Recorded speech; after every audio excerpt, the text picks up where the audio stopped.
আসসালামু আলাইকুম। ইদানিং কাজের চাপ অনেক বেশি। এর কারণ হচ্ছে এখন যেহেতু ধানের সিজন, এই সিজনে আমরা খড় সংগ্রহ করে থাকি এবং এই খড়গুলি পরবর্তীতে আমাদের কাজে লাগে। এমনিতেই প্রচণ্ড গরম, এই গরমের মধ্যে কাজ করতে এমনিতেই সমস্যা হয়ে যায়। তাছাড়া খড়ের কাজ করতে হলে বাড়তি জামাকাপড়ও পরতে হয়। এর কারণ হচ্ছে এই খড়ের কারণে পরবর্তীতে না হলে চুলকানি হয়। তো সারাদিন খামারের কাজ করেছি, বিকালবেলা ইমার্জেন্সি আমাদেরকে যেতে হচ্ছে খড় সংগ্রহ করার জন্য, কারণ এই খড়গুলি যেখানে রাখা এখান থেকে আমাদেরকে আজকে বিকালের মধ্যেই নিয়ে আসতে হবে। যেহেতু আমরা বিকালে রওনা দিয়েছি তাই একসাথে অনেক লোক যাচ্ছিলাম, যাতে করে আমরা খুব দ্রুত এই খড়গুলাকে 2টা নসিমন ভরে নিয়ে আসতে পারি আমাদের এখানে। তো আলহামদুলিল্লাহ আমরা চলে এসেছি খড়ের পালার কাছে। সকালবেলা যেহেতু বৃষ্টি হয়েছিল তাই এই পালার আশপাশ দিয়ে পানি রয়েছে, যে কারণেই আমরাও একটু দ্রুত করতেছিলাম যাতে করে এই পানিতে এই খড়গুলি ভিজে না যায়। প্রতি বছরই বর্ষার শেষে আমাদেরকে ব্যাপক সমস্যায় পড়তে হয় এই খড়ের জন্য, যে কারণেই এবছর আমরা আগে থেকেই খড় সংগ্রহ করা শুরু করেছি যাতে করে ওই সময়টাতে আমাদের তেমন একটা সমস্যা না হয়। আমরা এখন যেখান থেকে খড়গুলি নিয়ে যাচ্ছিলাম এইটা মূলত গোপালগঞ্জের মধ্যে। আমরা যেখান থেকে এসেছি ওইটা হচ্ছে ফরিদপুরের মধ্যে, অর্থাৎ আমাদের এরিয়াটা ফরিদপুরের মধ্যে হলেও একেবারে নদীর ওপারেই হচ্ছে গোপালগঞ্জ, যে কারণে এই গোপালগঞ্জ আমাদের থেকে অনেক বেশি কাছে।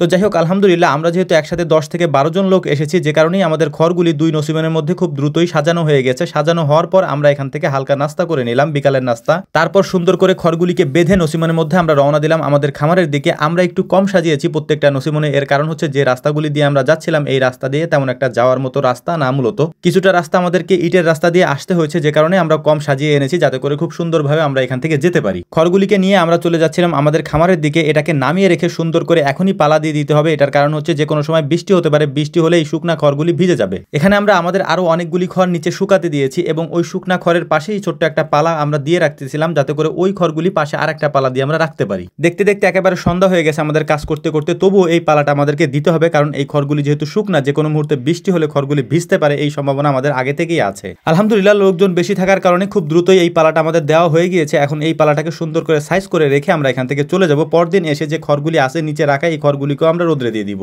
পরদিন পুরো জায়গাটায় আমরা সুন্দর করে খড়গুলিকে বিছিয়ে দিয়েছি যাতে শুকিয়ে যায় খুব দ্রুত, কারণ প্রচন্ড রোদের মধ্যে এই কাজগুলি আমাদেরকে করতে হবে। আর এই কাজগুলি আমাদেরকে দ্রুতই করতে হবে, কারণ যে কোনো মুহূর্তে বৃষ্টি হতেই পারে। অর্ধেক খড় ছড়িয়ে দিয়ে কিছুক্ষণ রেস্ট নেওয়ার পর আমরা আবারও এসেছি এই খড়গুলিকে ছড়িয়ে দেওয়ার জন্য। ছড়িয়ে দেওয়ার পর এই খড়গুলি এখানে শুকাতে থাকবে সারাদিন পর্যন্ত, এবং বিকালের দিকে যদি শুকিয়ে যায় আমরা এগুলিকে পালা দিয়ে দিব। যেহেতু সারাদিনে আমাদেরকে এখানে থাকতে হবে তাই ওরা বললো যে ভাই কতগুলো আম নিয়ে আসি, তারপর এই আমগুলিকে আমরা এখানে খাই, তারপরে এখানে বাকি কাজগুলি আমরা করবো ইনশাআল্লাহ। তো দুইজনকে পাঠিয়ে দিলাম আম পেরে নিয়ে আসতে, এবং বাকি কাজগুলি আমরা এখানে করতেছিলাম। এখানে আমাদের মরিচের যে ক্ষেত আছে, এই মরিচের ক্ষেত থেকে আমরা কিছু মরিচ ছিঁড়ে নিলাম। এর পাশাপাশি ওদেরকে বলেছিলাম যে বাকি যে আসবাবপত্রগুলি লাগবে সেগুলিও যাতে ওরা বাড়ি থেকে নিয়ে আসে। তো ওরাই সুন্দর করে কেটে কুটে আমগুলিকে মাখাচ্ছিল, দেখতে খুব সুন্দরই লাগতেছিল। এটার কারণ হচ্ছে যে এখন আমগুলি একটু পেকে গিয়েছে এবং কাঁচা এবং পাকার কালারটা দেখতে খুব সুন্দর লাগতেছিল। পাশে মরিচের ক্ষেত থাকার কারণে ওরা অনেকগুলি মরিচ ছিঁড়ে নিয়ে এসেছে, কাঁচা এবং পাকা মরিচ দুইটা একসাথে মিলিয়ে তারপর এই আম মাখানোর মধ্যে দিয়েছে। এটা বেশি ঝাল হয়ে গিয়েছে যদিও। তো যাই হোক, আলহামদুলিল্লাহ আম মাখানো শেষ, আম খাওয়াও প্রায় শেষের দিকে। এখন এই কাজগুলি আমরা শেষ করে তারপর আমাদের বাকি কাজগুলি হচ্ছে আমরা এই যে খড়গুলি এখানে বিছিয়ে রেখেছি এই খড়গুলিকে আবারও উল্টে দিতে হবে, অর্থাৎ শুকানোর জন্য ওদের যে উল্টা পাশ আছে এটাকে আমাদেরকে ঘুরিয়ে দিতে হবে।